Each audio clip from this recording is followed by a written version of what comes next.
السلام عليكم ورحمة الله وبركاته. ازيكم يا شباب، عاملين ايه؟ يا رب تكونوا بخير. النهاردة الفيديو بتاعنا بيتكلم عن تعليم سواقة الهراس ده قطر برا.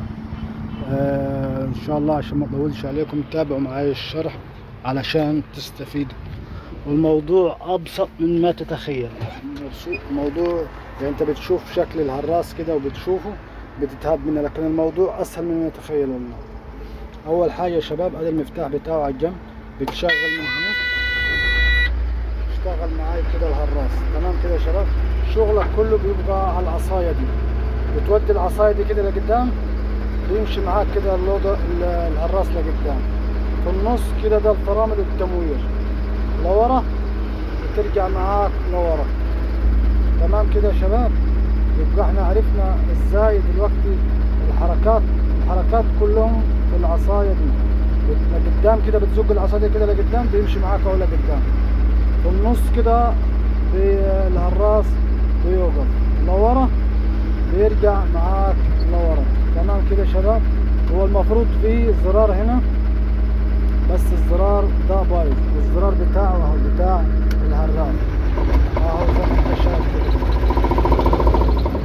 تمام كده يا شباب، المفروض في زرار هنا بيشغل الدكات، لكن احنا لغيناه وحاطينه بالزرار العصايه دي. ده معانا هنا كده ده فرامل اليد، ودي التكايه، ده العداد بتاع الامبير بتاع الحراره عداد. ده معانا العداد بتاع الجاز. تمام كده هنا بيبقى مفول، لو جه على الاخر هنا يبقى كده عايز يتفول. دي معانا الانوار اهي، ده النور بتاع العراس. تمام كده يا شباب. دي التكايه بتاعة الدركسيون من قدام كده يمين. تمام كده يا شباب، دي بتشد من هنا، عايز تجيب الطاره دي لقدام كده توديها لقدام كده بتنزلها لتحت كده، نفس النظام. واخد بالكم يا شباب؟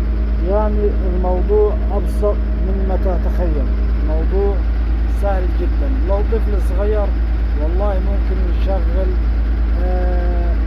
هذا الهراس. يبقى احنا عرفنا الشغل العصايه كله في العصايه دي، شغلك كله بيبقى في العصايه دي. يعني ما فيهاش دواسات تحت هنا، لا جاز ولا فيها فرامل. العصايه دي فيها كل الحركات. لقدام كده بيمشي معاك لقدام، في النص كده فرامل بيوقف معاك، لورا بيمشي معاك لورا. تمام كده يا شباب، يبقى احنا عرفنا الهراس بيشتغل ازاي وخدنا فكرة عنه. الموضوع سهل وبسيط. واحنا قلنا قبل كده كان بيبقى فيه زرار هنا بتاع التكات بس، والزرار اهو لو انت عايز تشغل كده الموضوع بيبقى سهل وبسيط من هنا اهو. وده كان معانا فيديو اليوم كده، هنبطل احنا اهو.